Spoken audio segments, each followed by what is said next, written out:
Go see my buddy Sammy here at Truck Pro. That's Sammy.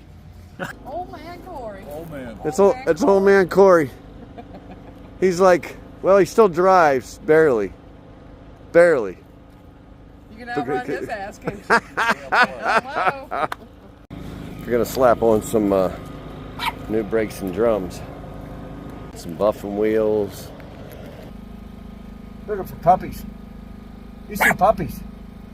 Where's the puppies? I don't know if this ever happened to anybody else, but if you ever had your air compressor go bad, pretty rare, I guess, that it actually starts pumping air into your coolant system. What it had done is it ruined so much pressure in there, ruined this whole edge, and this wasn't sealing properly. So I don't know if anybody knows it, but you can actually buy these filler necks.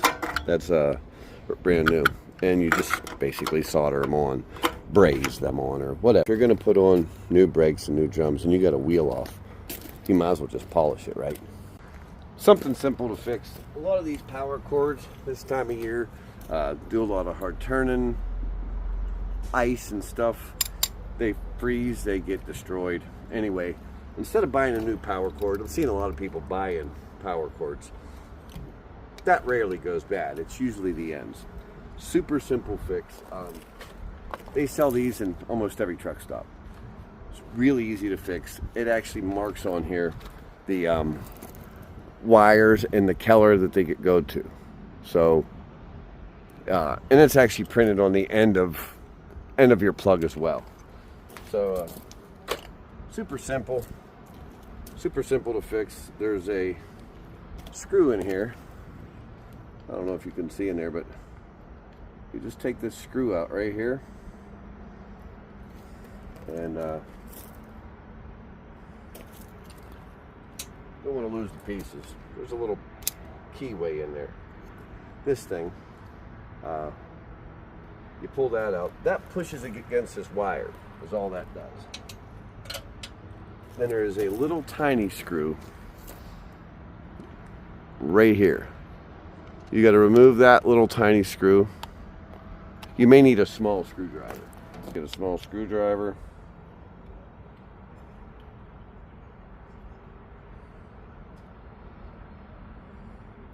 This screw is super tiny. Don't lose it. Really tiny. It comes out of that hole. So in any case, if you've taken out this screw, this will slide back. If you have no way to release the wires in there, you can just cut all the wires. Just go ahead and cut them all off. And you want to strip the wires back. There's a lot of people that don't know how to do this, or that you can do this. So if you're stuck somewhere, you can't find a cord, or nobody's open, or whatever the case may be, you can wire the end of your own plug and eliminate your problems instead of sticking like zip ties or pennies or dimes, and you're doing all kind of weird stuff to make that light trailer light up. You can just go ahead and put on a new end, and most of the time it's going to cure your problems. Pretty simple to do. Just get a wire stripper. If you don't have any of these tools, they sell all these tools at any truck stop to do this job. Flathead screwdriver, wire stripper. Key thing you got to remember when you're doing this, you slide the old one off. You're not going to need that no more. You want to make sure you get this on here before you do anything at all. So you may need glasses, but if not, this one says black. So you just find your black wire. Hopefully you're not colorblind. If you're colorblind, take it to someone else. Is yellow. Well, you find a yellow wire. So on and so on. You get the idea. So then what you have all the wires in there. You tighten down all the screws. Make sure it's tight.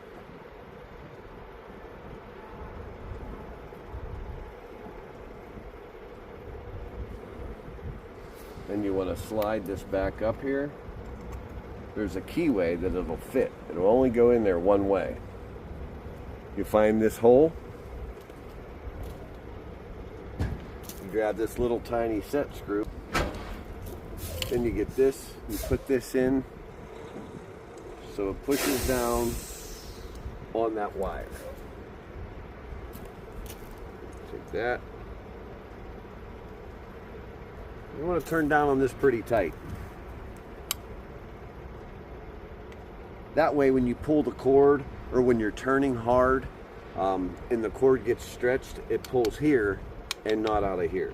That's the point of that. So this is pretty important. If not, you'll have a failure pretty fast. I've actually, when I was a rookie, had this break on the inside and actually caught on fire.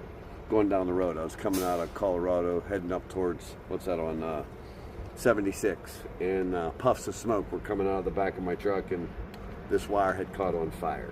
So anyway, you crank down on this pretty good,